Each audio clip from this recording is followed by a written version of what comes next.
अला रसूलिल करीम अम्मा बाद फ़अऊज़ु बिल्लाहि मिनश शैतानिर रजीम बिबरकत बिस्मिल्लाहिर रहमानिर रहीम इन्नल्लाहा मअस साबिरीन सदक़ल्लाहु मौलाना अज़ीम व बल्लगना रसूलुहुन नबियुल अमीनुल मकीनुल मुबीनुल मुईनुल करीम व नहनु अला ज़ालिका लमिनश शाहिदीन व शाकिरीन वल्हम्दुलिल्लाहि रब्बिल आलमीन। हज़रात नवा साहिब बद्र मिल्लत शहज़ादाए हज़रत अल्लामा मौलाना मोहम्मद रज़ा हज़रत अल्लामा मौलाना मुफ्ती इमाम ज़फ़र साहब की ये नवाजिश है, करम है, इल्तिजा है, मेहरबानी समझो या क्या समझो कि वो गुज़श्ता साल भी दावत किए थे और इस मरतबा भी मुझे बोलने का मौका दिया है। मैं दुआ करता हूँ अल्लाह ताला हज़रत की उम्र में बरकत दे। तो हज़रात सबसे पहले एक मरतबा बावाज़ अपना दुरूद शरीफ पढ़िए। अल्लाहुम्मा सल्लि अला सय्यिदिना व मौलाना मुहम्मदिन तिब्बिल क़ुलूबि व दवाइहा व आफ़िल अब्दानि व शिफ़ाइहा व नूरिल अब्सारि व ज़ियाइहा। शायर फरमाते हैं, जो दहकती हुई आग के शोलों पे सोया वो हुसैन, जो दहकती हुई आग के शोलों पे सोया वो हुसैन, जिसने सब कुछ खो के कुछ ना खोया वो हुसैन, जिसने सब कुछ खो के कुछ ना खोया वो हुसैन, मर्तबा इस्लाम का जिसने दोबाला कर दिया, मर्तबा इस्लाम का जिसने दोबाला कर दिया, खून ने जिसके दो आलम में उजाला कर दिया, खून ने जिसके दो आलम में उजाला कर दिया,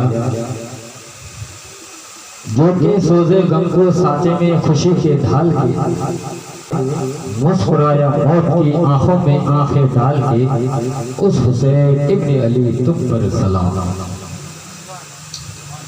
हज़रात गुज़श्ता साल मेरी सारी तकरीर पूरी तकरीर औलिया किराम पर मैंने बयान किया था। इस मरतबा चाहता हूँ कि इमाम हुसैन का मुकाम क्या है, उन्होंने किस तरह से सब्र किया है। इमाम हुसैन ने, क्योंकि मैंने जिस आयत मुक़द्दसा को अपनी तकरीर का उन्वान बनाया है उसका तर्जुमा यही है कि बेशक अल्लाह तबारक व तआला सब्र करने वालों के साथ है। और इमाम हुसैन ने ऐसा सब्र किया जिसका कोई मिसाल नहीं, और ऐसा सजदा किया जिसका कोई जवाब नहीं। सजदा ऐसा सजदा किया इमाम हुसैन ने, अल्लाहु अकबर, कि जब बचपना था, लड़कपन का जमाना था, छोटा सा था, नाना जान नमाज पढ़ा रहे थे, पुश्ते अनवर में बैठ गए। नाना जान को ये गवारा नहीं हुआ कि मैं सजदे से सर उठाऊं और मेरे नवासे सजदे से गिर जाए। आपने सजदे को तवील बहुत लंबा फरमा लिया, यहाँ तक के जब तक के इमाम मकाम इमाम हुसैन खुद ब खुद सरकारी दो आलम सल्लल्लाहु ताला अलैहि वसल्लम की पुश्त से नहीं उतरे, तो सरकारी दो आलम सल्लल्लाहु ताला अलैहि वसल्लम ने अपना सर सजदे से ना उठाया। और इमाम मकाम इमाम हुसैन ने अपने नाना जान की सजदे का हक, अपने नाना जान के दीन की खातिर, अपने नाना के इस सजदे का हक मैदान करबला में इस तरह से अदा कर दिया कि अर्श वालों ने इमाम हुसैन को सजदे में जाते हुए देखा, फर्श वालों ने हुसैन को सजदे में जाते हुए देखा, तीरों की बारिश में हुसैन को सजदा किया, तलवारों के बौछारों में हुसैन ने सजदा किया। इमाम मकाम इमाम हुसैन को सजदे में जाते हुए तो सबने देखा, मगर सजदे से उठते हुए किसी ने नहीं देखा। इसीलिए तो शायर फरमाते हैं कि सजदे औरों ने किए उसका नया अंदाज है, सजदे औरों ने किए उसका नया अंदाज है। इमाम हुसैन ने वो सजदा किया जिस पे खुदा को नाज, और सब्र ऐसा सब्र किए जिसका कोई मिसाल नहीं। भांजे ओनो मोहम्मद छोटे छोटे बच्चे को दीन की खातिर कुर्बान कर दी, कासिम भतीजे को टुकड़े टुकड़े होते हुए देखा, भाई अब्बास के बाजू को कटते हुए देखा। यहाँ तक नौबत आ गई कि 18 साल के जवान अली अकबर को दुल्हा बना रहे मैदान जंग में जाने के लिए, जबकि 18 साल की उम्र में हम लोग अपने बेटे के सर पर जो अमामा बांधते हैं, दस्तार बांधी जाती है तो शादी की बांधी जाती है। और इमाम अली मकाम इमाम हुसैन 56 साल की उम्र में 18 साल के नौजवान बेटे के सर पर शहादत की अमामा बांधते। कुर्बान जाओ इमाम अली मकाम इमाम हुसैन के सब्र पर। वो अली अकबर जिसके हर ख्वाहिश पूरी की जाती थी, वो अली अकबर जिनके हर सवाल पूरे किए जाते थे, वो अली अकबर जो हुस्न और जमाल खुदा खाल में हुजूर सल्लल्लाहु ताला अलैहि वसल्लम के मुशाबे थे, आज उस अली अकबर के सर पर शहादत के अमामा बांधे जाते हैं। कुर्बान जाओ, आखिर वो कैसा बाप है, किस तरह से अपने अरमानों पर काबू पाया होगा। कुर्बान जाओ ऐ हुसैन तेरे सब्र पर। अली अकबर को दुल्हा बनाकर तैयार कर दिए। सैयदा ज़ैनब से कहने लगे, ए मेरी बहन ज़ैनब, एक मर्तबा अमीर दुल्हा की ज़ियारत कर लो। ए मेरी बेटी सकीना, एक मर्तबा आखिरी बार मेरे बेटे अली अकबर अपने भाई की ज़ियारत कर लो। फिर वो शमा भी आया कि अली अकबर जब अपने भाई बीमार इमाम ज़ैनुल आबिदीन के पास पहुँचते हैं, अल्लाह अकबर, बीमार है, उठने के लिए ताकत नहीं है, जिसमें अथर निधान हो चुका था। उस वक्त भी नारे तकबीर, नारे रिसालत, मसलकी आला हजरत नवा साहिब बद्र मिल्लत हजरत अल्लामा मौलाना मुफ्ती असलम आजाद साहब मिसबाह क़िबला, नारे तकबीर, नारे रिसालत।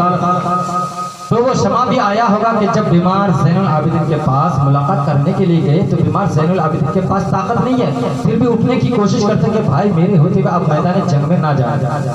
तो अली अकबर क्या अर्ज करते, नहीं भाई आपको आराम की जरूरत है।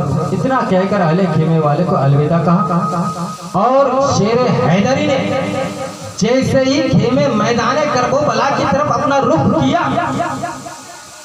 तो इनकी खूबसूरती को देखकर अम्र बिन साद घबरा गया और घबरा कर शिव से कहने लगा, ये किसका माँ पा रहा है, इसका चेहरा तो चांद से भी ज्यादा खूबसूरत है। इनका चेहरा तो चांद से भी ज्यादा खूबसूरत है। तो शिवरे ने कहा, ये इमाम मकाम इमाम हुसैन के बेटे। तो अम्र बिन साद ने क्या वहां भी राजनीति, देखो हर जगह राजनीति, क्या क्या हथकंडे नहीं अपना लिए अम्र बिन साद, वहां पे भी राजनीति शुरू हो गया। कहा कि देखो अगर हम इसको कत्ल कर देंगे तो इमाम अली मकाम इमाम हुसैन को इतनी तकलीफ नहीं होगी जितनी तकलीफ इसके बागी होने में होगी, जितनी तकलीफ इनके बागी होने में होगी। लिहाजा एक काम करते हैं, इनको खरीदने की कोशिश करते हैं। देखिए राजनीति। अली अकबर से कहने लगा, अली अकबर देख, तू 3 दिन के भूखे प्यासे हैं, तो 3 दिन के भूखे प्यासे हैं, तो हमारी बात मान जा, हमारे अमीर यजीद की बैत कबूल कर ले, हम तुम्हें पानी देने के लिए तैयार हैं, हम तुम्हें पानी देने के लिए तैयार हैं, हम तुम्हें हकीम बना देंगे, हम तुम्हें तुम्हारी बिस्तरों पर एक से एक हसीनाओं को ले जाकर जमा कर देंगे, जो चाहोगे तुम्हें दिया जाएगा। मगर अल्लाह अकबर, कुर्बान जाओ अली के शेर पर अली अकबर ने क्या जवाब दिया। कुर्बान जाओ मेरे दोस्तों बुजुर्गों, अली अकबर ने कहा, अगर हम बिक जाए तो कौमों को कौन खरीदेगा। अरे अम्र बिन साद, तू अपने बाप का बागी बेटा हो सकता है मगर हुसैन का घराना कभी बागी नहीं हो सकता। मौलवी के बेटे बिक सकते हैं, नेता बिक सकता है, नेता के बेटे बिक सकता है, मगर अहले बैत अतहर कभी बिका नहीं करते। अरे मार्केट में चीजें बिका करती है, ताजिर कभी बिका नहीं करते। अहले बैत अतहर वो ताजिर है जिन्होंने लोगों को खरीद कर जन्नत अता कर दिया। अहले बैत अतहर वो ताजिर है जिन्होंने लोगों को खरीद कर जन्नत अता कर दिया है। हमें खरीदना चाहते हो। शेर हैदरी ने ललकारा तो कोई सामने नहीं आया, किसी को सामने आने की हिम्मत और जरूरत ना। अली अकबर ने खुद यजीदी भेड़ियों पर हमला करना शुरू करो, लड़ते रहे। करीब 500 के करीब यजीदी भेड़ियों को जहन्नम पहुंचाने के बाद जब शिद्दत प्यास से आप परेशान हुए तो आप अपने घोड़े का रुख खेमे की तरफ किए, पुकारा या आबाता हो अदरनी औरत आईना या मिनल अदशी, अब्बा जान प्यास की वजह से मेरी आंखें खत्म हो रही है। इमाम अली मकाम इमाम हुसैन दौड़ कर आए, बेटे को अपने गोद में लिया। बेटा अर्ज करे अब्बा जान प्यास के मारे मेरी आंखें खत्म हो रही है। इमाम अली मकाम इमाम हुसैन फरमाते हैं बेटा यहाँ पानी कहाँ मिलता, बेटा अब तुम्हारी प्यास के खत्म होने का वक्त आ चुका है, अब तुम्हें दुनिया का पानी नहीं बल्कि होठों को जाम पिलाने के लिए जन्नती हूर इंतजार में है। बेटा आजा, जब मुझे प्यास लगता था, जब मैं प्यास के मारे परेशान हो जाया करता था तो नाना जान अपनी जुबान मुबारक मेरे मुंह में डाल देते थे तो प्यास खत्म हो जाता था। बेटा आज तुम मेरी जुबान को चूस ले, फिर उसके बाद प्यास कभी ना सताएगी। अल्लाह अकबर, कुर्बान जाओ 18 साल के नौजवान बेटे मैदान में सुलझ रहे, उलझ रहे, अल्लाह अकबर लड़ रहे हैं, इसलिए दीन इस्लाम की खातिर। जब बूढ़े बाप की जुबान को अपने मुंह में रखते हैं तो ये बल्कि आंखें अल्लाह अकबर अश्क बार अकबर की आंखें अश्क बार हो जाती है कि क्या बताओ मेरा हल कितना खुश हो चुका है, लेकिन मुझसे ज्यादा तो मेरे बाप की जुबान है जिसमें एक कतरा भी कुछ नहीं, कांटे कांटे हो चुके, मगर चूसा तो कुछ राहत मिली। उसके बाद फिर उन यजीदी भेड़ियों के सामने जाकर शेर हैदरी ने ललकारा तो अम्र बिन साद हजरत अली अकबर की काट को तो देख चुका था, यजीदी भेड़ियों को तो अली अकबर की ताकत और जुर्रत का अंदाजा हो चुका था। अब कौन था जो अली अकबर से मुकाबले के लिए आता? कोई आने के लिए तैयार नहीं, कोई आने के लिए तैयार नहीं हुआ। अल्लाह अकबर, कुर्बान जाओ। अमर बिन साद ने कहा देखो अली अकबर से लड़ने के लिए एक एक मत जाओ बल्कि 5-5 या 10-10 मिलकर के जाओ, फिर भी कोई आने के लिए तैयार नहीं हुआ। आखिरकार अमर बिन साद ने हुक्म दिया जो कोई इसका सर कलम कर देगा उसको मौसम की हुकूमत दे दी जाएगी।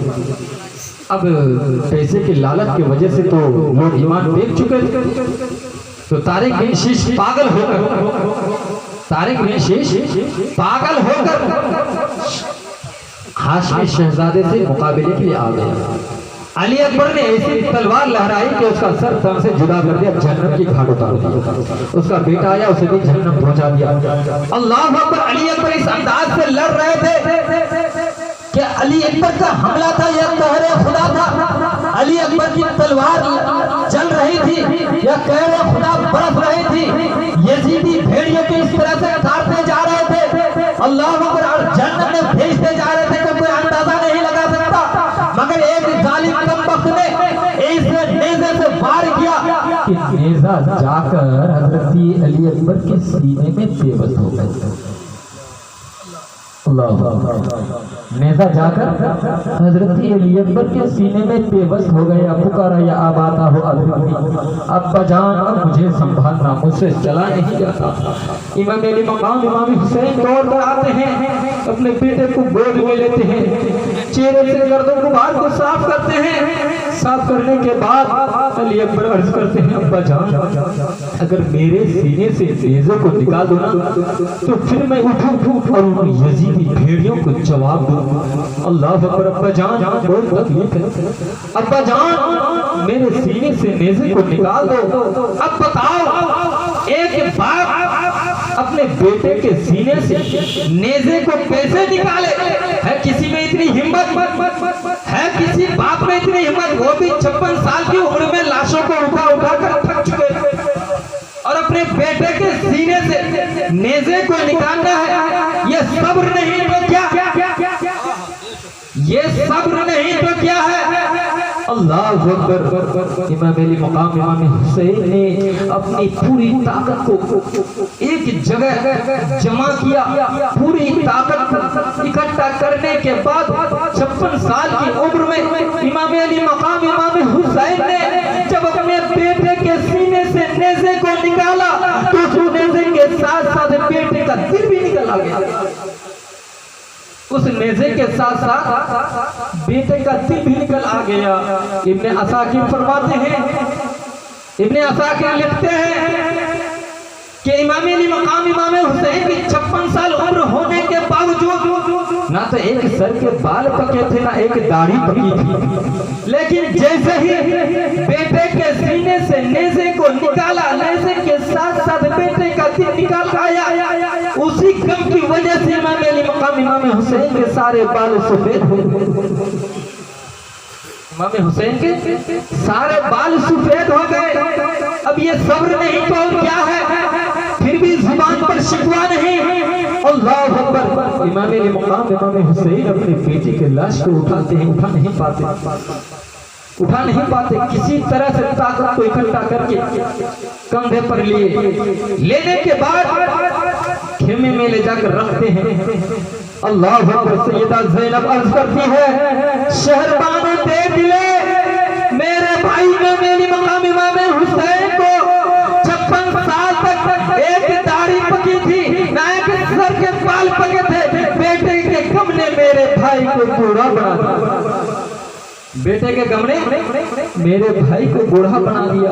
अभी एक दम थमा नहीं कि हजरत रुबाब उधर से खड़ी हो गई, मेरे सरताज मेरा दूध खुश हो चुका है, मेरा दूध खुश हो चुका है, अब मुझसे रहा नहीं जाता। अली असगर कभी मुट्ठी को बंद करते हैं, कभी एड़िया जमीन पर रगड़ते हैं, इनका हल्क सूख चुका है। मेरे सरताज जाओ, मेरे इस लाल को लेकर के जाओ जालिमों के पास, हो सकता है कोई साहिब औलाद हो, मेरे इस लाल को देखकर किसी को तरस आ जाए, 2 कतरा पानी मेरे अली असगर के हल्के में डाल दे ताकि इनकी जान बच जाए। हालांकि अहले बैत के घराने में मांगना कोई रीत नहीं है। हजरत रुबाब की बात पर इमाम हुसैन ने तो अली असगर को अपने गोद में ले लिए। अल्लाह अकबर। लेकर जाकर अर्ज करने लगे, ओ जालिमों, अभी भी वक्त है मेरी अली असगर को 1 कतरा पानी दे दो। तुम अच्छी तरह से जानते हो कि नमाज में तुम दुरूद इब्राहिमी पढ़ते हो, जिस नबी का कलमा पढ़ते हो उस नबी का मैं नवासा हूँ। देखो बच्चों को तो काफिरों पर भी रहम आ जाता है, काफिर भी अगर बच्चे को देखते हैं तो उनको रहम आ जाता है, तुम तो मुसलमान कहलाते हो। मगर जालिम अगली बदबख्त ने ऐसा तीर मारा जो अली असगर के हल्क को चीरता हुआ इमाम अली मकाम रज़ी अल्लाह ताला अन्हु के बाजू को छेदता हुआ पार गुजर जाता है।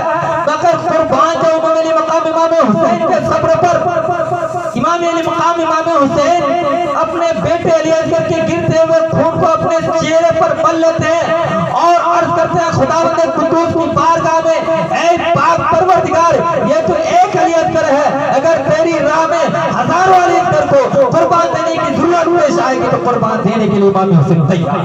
नारे तकबीर, नारे रिसालत, मसलके आला हज़रत, हुजूर बदरे मिल्लत। हज़रात, इमाम हुसैन ने जो सब्र किया, सब्र का फल ऐसा उन्हें मिला कि इमाम हुसैन का तज़किरा था है क़यामत तक रहेगा। ये सब्र का समरा है। अल्लाह अकबर। अच्छा हज़रात, अली असगर कभी मुट्ठी बंद करते थे, कभी एड़िया जमीन पर रगड़ रहे थे। लोग कहते होंगे कि अली असगर पानी के लिए तरस रहे थे, लेकिन मौलाना कबीर आलम का कहना है कि अली असगर पानी के लिए नहीं तरस रहे थे, बल्कि जुबान में तो आवाज नहीं थी, बोली नहीं थे। अली असगर मुट्ठियां बंद करके इशारा कर रहे थे कि अब्बा जान, अगर मैं चलने के काबिल होता तो मेरे हाथ में भी नेज़ा होता, मैं दुनिया के पानी के लिए नहीं तरसा था, बल्कि जामे शहादत पीने के लिए तरसा था। अली असगर भी इशारा करके बता रहे थे कि अब्बा जान, मुझे भी जामे शहादत पीना है। ये है इमाम अली मकाम इमाम हुसैन के सब्र। अच्छा, इमाम अली मकाम इमाम हुसैन तो सरकारी द्वारा सल्लल्लाहु ताला अलैहि वसल्लम ने फरमा दिए थे, कल हसन और हुसैन सैयदा शबाबी अली, हसन और हुसैन जन्नती जवानों के सरदार हैं। फिर इतनी जान कुर्बान करने की जरूरत क्यों पेश आई? इतनी जान कुर्बान करने की जरूरत क्यों पेश आई? इनकी माँ फातिमा जन्नती औरतों के सरदार, इनके नाना हुजूर नबी अकरम सल्लल्लाहु ताला अलैहि वसल्लम अगर वो ना होते तो ये आसमान, ये जमीन, ये शजर, ये अजर, यहाँ तक कि हजरत आदम अलैहिस्सलाम का वजूद ना होता। तो फिर नवासे से इतने बड़े इतनी कुर्बानियां देने की जरूरत क्यों पेश आई? सवाल बनता है, तवज्जो से हजरत, इतनी कुर्बानियां देने की जरूरत क्यों पेश आई? क्या हुसैन तेरे नामे में तो कह दिए इन्नल हसन वल हुसैन सैयदा शबाबी अहली जन्नह, हसन और हुसैन जन्नती जवानों के सरदार है। तो फिर भाई क्यों लड़ने के लिए? सोचने की बात है ना। अल्लाह अकबर, कुर्बान जाओ। यजीद कौन था? शराबी था। शद्दाद कौन था? फिरौन कौन था? नमरूद कौन था? उन्हीं में से एक यजीद भी था जो ये चाहता था कि पूरी दुनिया मेरी मुट्ठी में आ जाए और मैं जो शरीयत लागू करूं उसी पर दुनिया चलने लगे, उसी पर दुनिया चलने लगे। उस वक्त इमाम हुसैन के अलावा शायद के कोई नहीं था तो यजीद के सीना में सीना, आंखों में आंखें डालकर लड़ते और इस्लाम को बचाते। इमाम हुसैन ने यजीद के हाथ में बैअत ना की। क्यों? कि यजीद शराबी था। यजीद ये चाहता था कि इमाम हुसैन मेरे कदमों में गिर जाए। क्यों? कि यजीद जो दीन लोगों तक पहुंचा था वो दीन असली नहीं था, नकली दीन था। और इमाम हुसैन को अपने नाने का जो दीन है वो दीन लोगों तक पहुंचाना था। इसीलिए इमाम हुसैन ने अपना सर दे दिया, यजीद को निस्तो नाबूद कर दिया, असली दीन बचा दिया। असली दीन जो था, अगर इमाम हुसैन सब्र ना करते तो आज जो असली दीन हमें मिला है इमाम हुसैन ही का सब्र है। अगर इमाम हुसैन सर ना देते तो आज असली दीन जो हम लोगों को मिला है वो हम तक नहीं पहुंचा। समझते हैं मुसलमानों? अच्छा, इमाम हुसैन के लिए पानी बंद कर दिया गया। समझने की बात है, इमाम हुसैन चाहते तो नहरे फुरात खुद आकर इमाम हुसैन के खेमे में लग जाते। लगते कि नहीं भाई? अच्छा, लगते क्यों नहीं? जब इनके पोते के पोते पोते के पोते हुजूर ख्वाजा गरीब नवाज पूरे आना सागर का पानी एक कांसे में समा सकते हैं, एक कांसे में जमा कर सकते हैं। इमाम अली मकाम इमाम हुसैन नहरे फुरात को बुलाए तो नहीं अल्लाह से ला सकते कि नहीं? मगर इमाम अली मकाम इमाम हुसैन ने ऐसा नहीं किया। क्यों? इसलिए कि इसमें रब तबारक व तआला की रज़ा व खुशनुदी नहीं थी। रब तबारक व तआला की रज़ा वो खुशनुदी तो इस पर थी जब इमाम अली मकाम और इनके जाने सारों के लिए दुनिया का पानी नहीं बल्कि हौज़े कौसर का जाम पीने के लिए जन्नती हुए इनके लिए मुंतज़िर। अच्छा, कोई लोग कह सकते हैं कि इमाम अली मकाम इमाम हुसैन मजबूर थे। मैं तो कहता हूँ अरे भाई, जब इनके पोते पूरे आना सागर का पानी एक कांसे में लाकर जमा कर दे तो इमाम अली मकाम इमाम हुसैन चाहते तो नहरे फुरात को खेमे में बुला लेते। मगर इमाम अली मकाम इमाम हुसैन ने ऐसा नहीं किया। इमाम अली मकाम इमाम हुसैन ने और मोहम्मद को कुर्बान कर दिया, अब्बास को लुटा दिया, कासिम की जवानी को लुटते हुए देखा। अल्लाह अकबर, अपने बेटे अली अकबर को दीन इस्लाम की खातिर शहीद कर दिया, खुद अपना सर दे दिए। अब मैं अफराज से पूछना चाहता हूँ मेरे दोस्तों बुजुर्गों, जो सर दे दे उसे इस्तिकामत कहते हैं। जो सर देकर इमाम हुसैन ने इस्लाम को बचाया, सर देना ये इस्तिकामत है। और हुजूर ख्वाजा गरीब नवाज ने पूरे आना सागर का पानी एक कांसे में जमा कर दिया तो उसे क्या कहते हैं? करामत कहते हैं। उसे करामत कहते हैं। इमाम अली मकाम ने इमाम हुसैन ने अली अकबर, अली असगर और मुआद, अब्बास, कासिम, यहाँ तक के खुद अपना सर दे दिए। सर देकर इमाम अली मकाम इमाम हुसैन ने दीन इस्लाम को बचा लिया। जो इस्लाम को बचाए उसे इस्तिकामत कहते हैं। हुजूर ख्वाजा गरीब नवाज ने पूरे आना सागर का पानी एक कांसे में लाकर जमा कर दिया।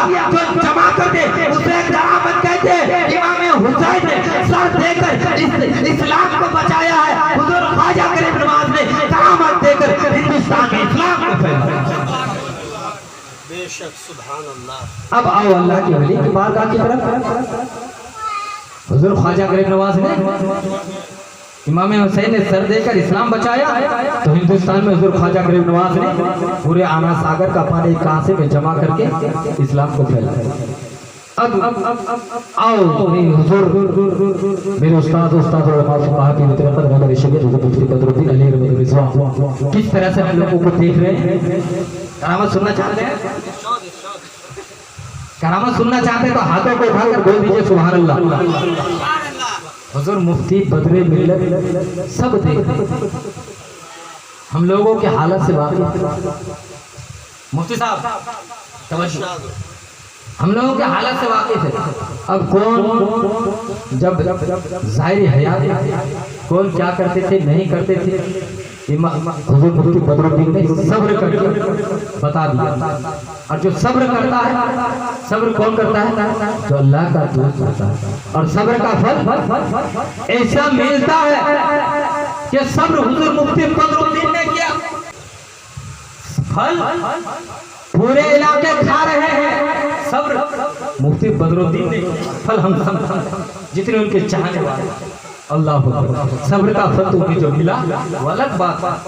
आइए हुजूर मुफ्ती बदरुद्दीन अलैहि रहमतुल्लाह किस तरह से हमको देख रहे हैं। हज़रात एक मर्तबा का वाक़या है कि ठंड का मौसम, बहुत ठंड, तो हमारे घर से सिंह टिका जिसको कहते हैं कटरा समझ पहुंचा, एक गठरा लेकर हमारे जो उल्फत मास्टर है वो नानाई लगते हैं हमारे, और बोसिर मुंशी को भी हमारे बोसिर मुंशी, तो हमारे घर से एक सिंगती का गठरा लेकर कब्रिस्तान से होकर जा रहे हैं ठंड के मौसम। तो मास्तान साहब हमारे आगे और बोसिर मुंशी हमारे पीछे पीछे जा रहे हैं। तो बोसिर मुंशी ने क्या कह दिया, अरे मास्तान पीर साहब के काम नहीं है, इतने ठंड में यहाँ बैठे हुए, घर में जाके रहना चाहिए, घर में जाके रहना चाहिए, हम लोगों को खाली परेशान। मुफ्ती साहब तवज्जो, घर में जाके रहना चाहिए, अपने पास जो बिला वजह हम लोगों को परेशान करते हैं। कहाँ पे है ये बात, कहाँ पे हो रही है? कब्रिस्तान के शुरू में मौजूद है, पूछ सकते हैं आप, मैं कोई ढकी छुपी बात नहीं करता। तो कौन बोला? बशीर मुंशी ने ये बात कही मास्टर से कि पीर साहब को काम नहीं है, यहीं पे पड़े रह जाते हैं, हम लोगों को परेशान करते हैं। हालांकि मजाक में कहा घर जाना चाहिए। तो इत्तेफाक से जैसे ही मास्टर आगे, बशीर मुंशी पीछे, जैसे ही हुजूर मुफ्ती बदर मिल्लत अलैहि रहमतुल्लाह के हुजरे में पहुंचते, तो लोग तो जाते हैं पैर दबाने की खिदमत करने के लिए। तो जैसे ही बशीर मुंशी ने हुजूर मुफ्ती बदरुद्दीन अलैहि रहमतुल्लाह के पैर पर हाथ लगाए, रोक दिया, ऐ बशीर तुम्हें पैर दबाने की जरूरत नहीं। अब बशीर मुंशी परेशान, क्या हुजूर क्या बात है, कौन सी खता हो गई मुझसे, क्या हो गया, आप इतना गुस्सा क्यों दिखा रहे हैं मुझ पर, क्या बात हो गई हुजूर, अगर मुझसे कोई गलती हो गई है तो माफ कर दीजिए। मुफ्ती बदरुद्दीन अलैहि रहमतुल्लाह अगर लोगों के हालत से वाकिफ नहीं, तो बशीर मुंशी ने तो कब्रिस्तान के शुरू में बोले, तो वहां तक कैसे बात पहुंच गई? समझने की बात है ना भाई, वहां तक बात कैसे पहुंच गई? हुजूर मुफ्ती बदर मिल्लत अलैहि रहमतुल्लाह ने यह अर्ज कर दिया, काय बशीर तूने अभी जो आया, आने से कब्ल तूने क्या बोला कि पीर साहब सिर्फ हमें परेशान करते हैं, अरे तुम्हें बुलाया था जब हम तुम्हें परेशान करते हैं, तुम्हें पैर दबाने की जरूरत। अब बताओ, जो हुजरे में रहकर कब्रिस्तान की बात को सुन ले, वो अल्लाह ने बोली नहीं तो और क्या है, उसको आप क्या कहेंगे कि जो लोग बोले घर में, बाहर, दुकान में, पथार में बोले, और मुफ्ती बदरुद्दीन अपने हुजरे में बैठकर सुन ले, तो ऐसी बातों को करामत नहीं कहते हैं। तो क्या क्या क्या क्या सुभानअल्लाह। करामत नहीं तो फिर क्या है? अच्छा, एक और करामत सुना। हुजूर मुफ्ती बदरुद्दीन अलैहि रहमतुल्लाह हुजरे में है और हल्की फुल्की बारिश हो रही है, हल्की फुल्की बारिश हो रही है। कालो हाट का दिन, कालो बाजार, तो लोग आ रहे हैं जा रहे हैं। तो कुछ लोग जो कि चाहने वाले थे, लोगों ने सोचा कि बारिश हो रही है, चलो हुजरे में जाते हैं, तब तक कि पीर साहब से कुछ बातें हो जाएगी। तो जैसे लोगों का हुजूम हो गया, हुजूम बर्पा हो गया, तो हुजूर पीर तरकत रहबर शरीयत हुजूर मुफ्ती बदरुद्दीन अलैहि रहमतुल्लाह ने हुक्म दिया। जो खिदमत गुजार थे, जैसा कि हमारे क़यामुद्दीन भाई हुआ या गुल मोहम्मद, ये लोग मौजूद है, अभी पूछ सकते हैं भाई। तो पीर साहब ने कहा भाई चाय बनाओ। तो लोगों ने हांडी में जाकर देखा दूध है नहीं, हांडी में जाकर देखा कि दूध है नहीं। चाय बना करके लेकर आ गए। हुजूर मुफ्ती बदरुद्दीन अलैहि रहमतुल्लाह को जलाल आ गया। कब मैंने कहा चाय बना करके लाओ, इसका मतलब ये नहीं कि सादी चाय लोगों को पिलाओ, अरे दूध की चाय लेकर के आओ, दूध की चाय। अब लोग आज करने लगे हुजूर दूध तो है नहीं। हुजूर मुफ्ती बदरुद्दीन की जुबान पत्थर की लकीर समझो। हुजूर मुफ्ती बदरुद्दीन अलैहि रहमतुल्लाह ने अर्ज किया, अरे जाओ जाकर देखो हांडी में दूध जरूर होगा। अब जाकर जब देखते हैं अल्लाहु अकबर, हुजूर मुफ्ती बदरुद्दीन अलैहि रहमतुल्लाह की जुबान पर किस कदर असर थी, कुर्बान जाओ। ना कोई सूरत पड़े थे, ना कोई दुआ की थी, सिर्फ इतना कहा था कि जाओ जाकर के देखो हांडी में दूध होगा। वही हांडी जो पहले खाली पड़ा था, अब जाकर देखते कि हांडी दूध से भरा पड़ा। नारे तकबीर, नारे रिसालत, मसलके आला हजरत, हुजूर बदरे मिल्लत, हुजूर शहजादा बदरे मिल्लत। हुजूर मुफ्ती बदरुद्दीन अलैहि रहमतुल्लाह एक ऐसे अल्लाह के वली थे कि पहचानने वाले पहचान गए हैं, लेकिन कुछ लोग थे उस वक्त जो चलते थे समझ ना पाए कि मुफ्ती बदरुद्दीन किस शख्सियत का नाम, किस शख्सियत का नाम। जो अल्लाह के वली होते हैं तो वो रातों दिन तस्बीह व तहलील में गुजारा करते। अल्लाह के वली के भी अल्लाह के हुक्म के बगैर ना खाते हैं, ना पीते हैं, ना चलते हैं। और उन्हीं में से एक मुफ्ती बदरुद्दीन है। सब्र की इंतहा ना रही, सब्र ऐसे सब्र किए, अल्लाह अकबर, लोगों ने फतवा को गलत कर दिया। लोगों ने एक मुफ्ती के फतवा को गलत कर दिया। क्यों? आज भी बात है, अगर किसी की शोहरत हो जाए तो उसको दबाने की, कुछ लोग दबाने के लिए उसके पीछे पड़ जाते हैं। तो उस वक्त भी थे, और गांव में, मुआशरे में, इलाके में हर लोग एक जैसा नहीं होते। तो मुफ्ती बदरुद्दीन अलैहि रहमतुल्लाह के फतवों को गलत करने वाले कौन आप जानते हैं, बताने की जरूरत नहीं है। लेकिन मुफ्ती बदरुद्दीन अलैहि रहमतुल्लाह ने इस तरह से सब्र किए, और एक अल्लाह के वली का बयान हुजूर मुफ्ती आज़म हिंद जैसी शख्सियत को यह अर्ज कर देना कि मुफ्ती बदरुद्दीन ने जो कहा है वो सच है, तो समझ लो मुफ्ती बदरुद्दीन के लिए सनद है कि हुजूर मुफ्ती बदरुद्दीन पक्के सच्चे अल्लाह के वली।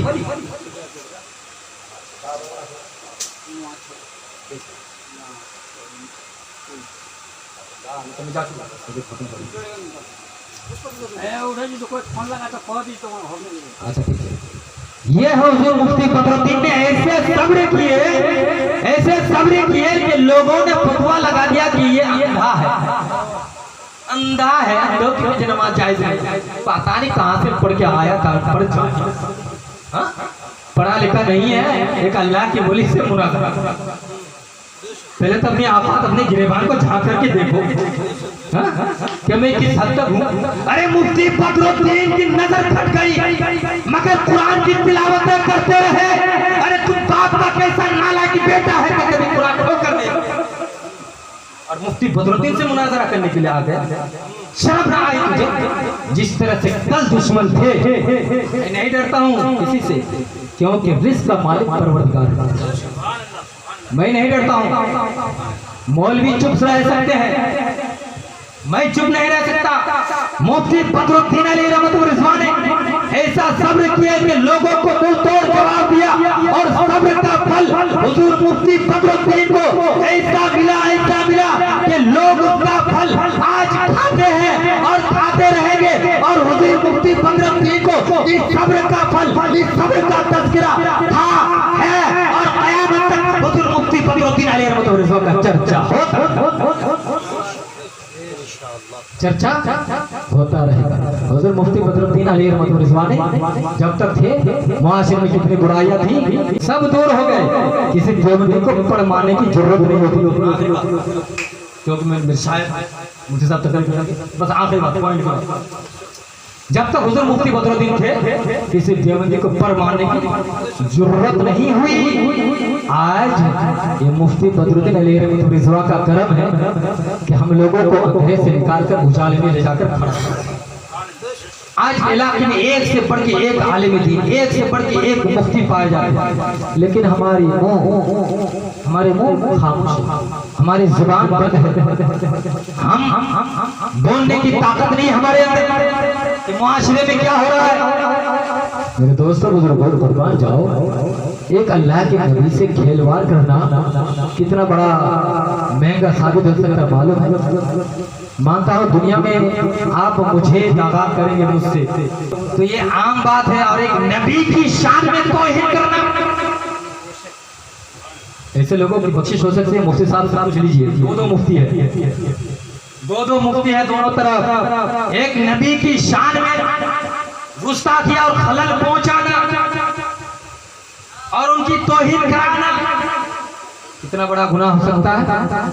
अब मैं आप रात को मौजू की तरफ आऊंगा, असल बात की तरफ। भाई मैंने इस मरतबा ईद के दिन एक वाकया बयान किया था। हजरत सैयदना अहमद बिन इसहाक बहुत गरीब था, मैं कुर्बानी पर आ रहा हूँ, बस खत्म कर दूंगा।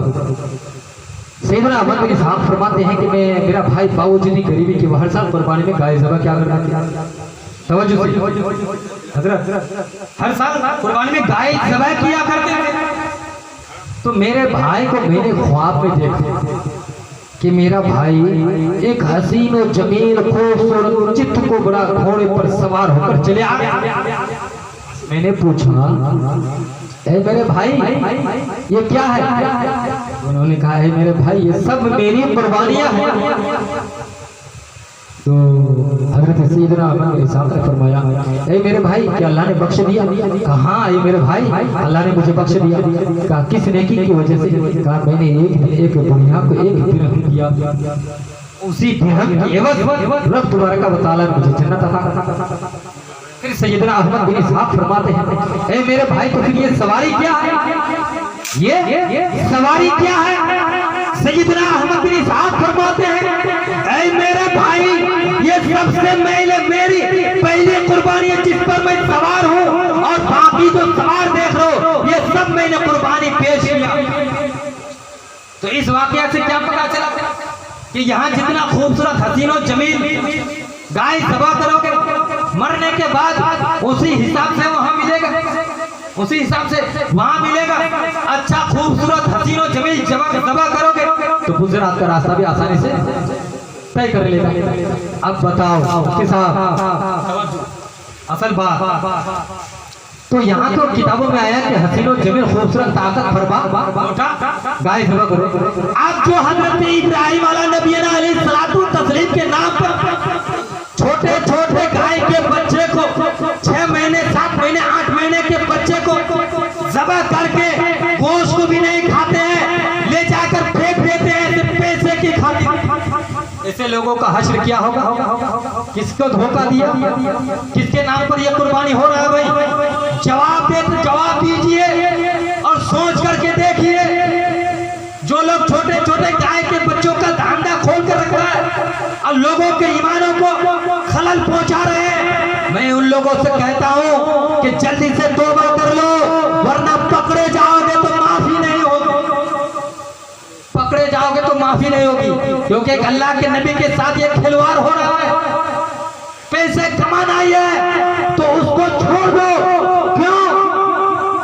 जिसके दिल से ईमान निकल जाता है वो सिर्फ पैसा ही देखता है, तो उसके चक्कर में 1-2 किलो गोश्त की खातिर 100-200 या 10-20 हजार रुपए के चक्कर में अपने ईमान को बर्बाद मत करो मेरे दोस्तों बुजुर्गों। यह हजरत इब्राहिम अलैहिस्सलाम की तौहीद है। जो कोई ऐसी कुर्बानियां करे उससे बचो। मैं तो कहता हूँ मुफ्ती लोग यहाँ बैठे हुए हैं, मसला पूछ सकते हैं, सऊदीया से आते हैं, सभा करते हैं, जेब भरते हैं। भाई नमरूद मरा, शद्दाद मरा, रहमान मरा कि नहीं, फिरौन मरा, कितनी ही दौलत कमा लो आखिर मर रहा है। कुछ तो खुदा का खौफ करो, एक अल्लाह के नबी के साथ इस तरह से खिलवाड़ ना करो। कुर्बानी के जानवर के हिस्से में अगर कोई दियाबंदी हिस्सा दे दे सबकी कुर्बानी बेकार, नहीं तो लीजिए भाई सबकी कुर्बानी बेकार। तो दियाबंद का दिया हुआ अगर खाया जाए तो उसका क्या हश्र होगा। तो मैंने तो बोल दिया, अब सुबह से ना जाने कितने लोग दुकानों में चौक चौराहों में मेरे खिलाफ बोलना शुरू कर दें। बहरहाल मैं डरता नहीं हूँ, क्योंकि मैं हुजूर मुफ्ती बद्र मिल्लत अलैहि रहमत व रिज़वा का खुद आशिक भी हूँ, शागिर्द। अल्लाह ताला हम सबों को हुजूर मुफ्ती बद्रुद्दीन अलैहि रहमत व रिज़वा के नक्श कदम पर चलने की तौफीक दे। व आखिर दावाना अनिल हम्दुलिल्लाहि रब्बिल आलमीन, अस्तगफिरुल्लाह रब्बी मिन कुल्लि ज़ंबि व अतूबु इलैह।